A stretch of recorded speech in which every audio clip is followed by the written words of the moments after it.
Bago ang lahat, si James Harden hindi pa nakakapirma ng kontrata sa Cavaliers kahit tapos na yung LeBron sweepstake. Kaya naman di umano hindi pa siya pumipirma, hindi naman sa gusto siyang alisin. May nabasa pa nga ako dong gustong i-trade kay Kevin Durant.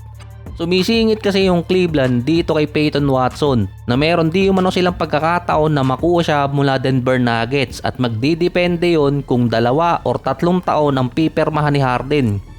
Available kasi si Peyton Watson sa sign and trade ngayon dahil binigay ng Nuggets yung gusto nilang package. Willing makipag-trade ang Cavaliers based sa request ng Nuggets dahil gusto ni Watson around 20 to 25 million nasa at least 80 to 100. Kaya dun magdidepende yung kontratang pwedeng kunin ni James Harden dahil makakagawa sila ng cap space kung bababaan sa 30 million yung makukuha ni Harden. Based sa mga insider, ang gustong kapalit ng Nuggets isang first round pick at isang rotational player kung Cleveland Cavaliers. Kasama kasi doon sa possible na kapalit si Jarrett Allen or Sam Merrill or kaya si Max Strus. Isa din sa best wing defender ng NBA itong si Peyton Watson at best defender ng Nuggets kaya mostly rotational player ang ipapalit nila. Limited teams na lang din kasi ang pwede makako kay Watson dahil puno na ang salary cap ng ibang mga teams kaya yung Cleveland naghahabol baka makuha pa nila or makalaban sila sa Atlanta Hawks. Mahirap din isiksik si Peyton Watson sa Cleveland kaya dapat silang magbitaw talaga ng isang player sa pagitan nitong si Evan Mobley or kaya ni Jarrett Allen dahil sa kontratang pinirmahan ni Donovan Mitchell.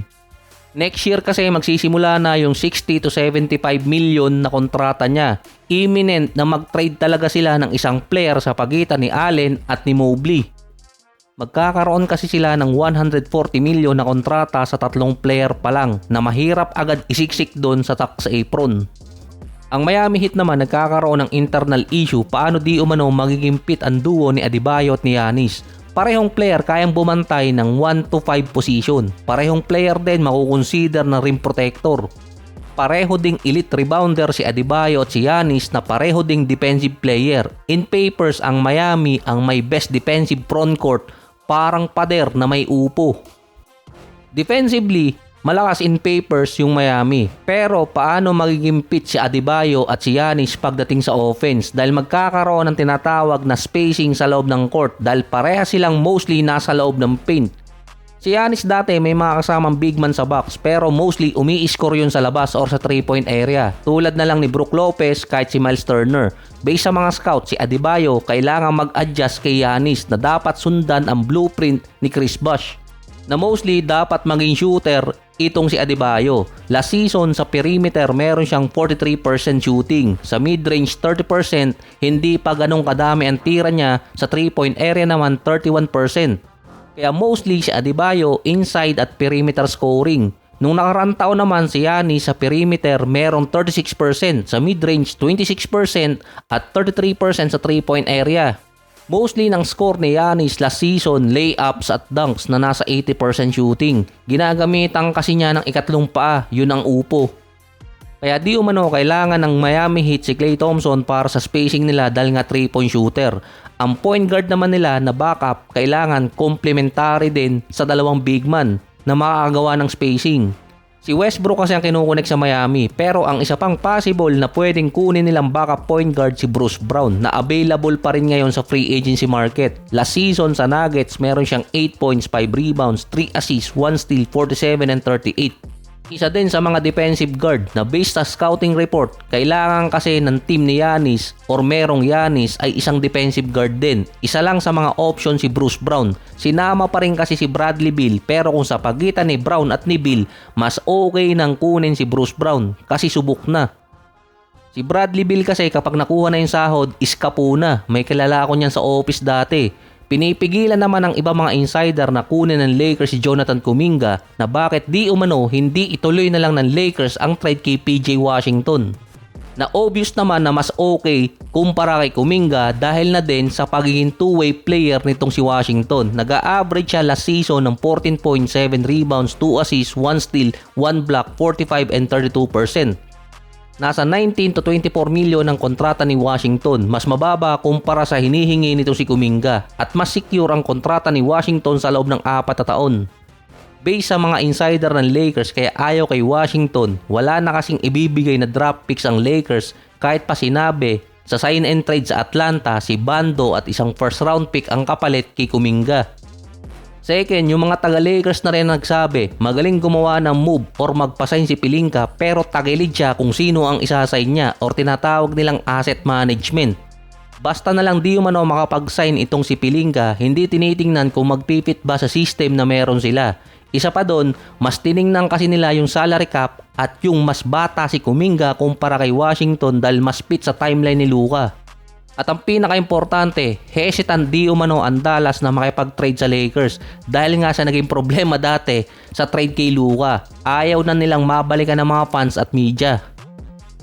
Pero based sa mga scout at insider, si PJ Washington ang best available na small forward na pwedeng ilagay na kasama nitong si Luka dahil na din sa familiarity. So far, wala pa naman kasing team ang naghahabol ngayon dito kay PJ Washington via trade dahil gusto na rin naman ipamigay ng Dallas. Based naman sa ibang mga fans, at least yung Lakers ngayon hindi na makakapag-deal sa pressure kung merong mang iti-trade na player. Kumbaga kahit andun si Washington at Kuminga na makuha nila or hindi para sa lineup nila, hindi na pressure ang Lakers. Dahil hindi pa nagsisimula kahit yung training camp or hindi pa nakakaisang buwan si LeBron sa Sixers, inuumpisahan na agad yung Philadelphia. Dahil sa podcast ni Rich Paul at ni Max Kellerman, sinabi kasi doon na dapat na di umanong i-trade ng Philadelphia si Embiid dahil hindi naman alam kung magiging healthy siya. Na naging rason kung bakit naging hesitant pa itong si LeBron na pumunta ng Sixers at kailangan pang makipag-meeting ni Joel Embiid at i-assure niya na healthy siya for next season. Ilang taon na rin kasing meron discussion na dapat mag-move on ng Sixers kay Embiid. Mga 2 years ago pa na sinabing tapos na yung the process mula nung magkaroon siya ng surgery sa kanyang tuhod na nagkaroon pa ng discussion na posibleng matapos yung kanyang karir. Meron ding bad timing kung kailan dumating si LeBron dun ulit ibabalik yung mga trade rumors or pwedeng i-trade si Embiid. Based pa sa mga fans, parang dinisrespect ni Rich Paul itong si Joel Embiid para pag-usapan na i-trade siya. Bad timing ngayon napapasok sa scrutiny itong si Joel Embiid lalo na andun si LeBron. Kada mali na mangyayari malamang magkaroon ng trouble na masama siya sa trade rumors.